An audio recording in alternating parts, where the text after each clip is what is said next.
பிறப்புக்கும் எல்லா உயிர்க்கும்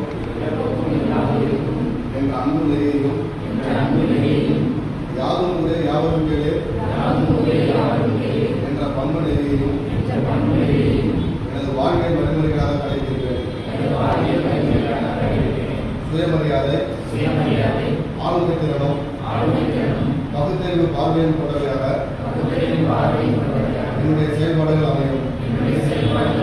சமத்துவம், சகோதரத்துவம், சமதர்மம் ஆகிய கொள்கைகளுக்காக என்னை ஒப்படைத்துக் கொள்வேன்.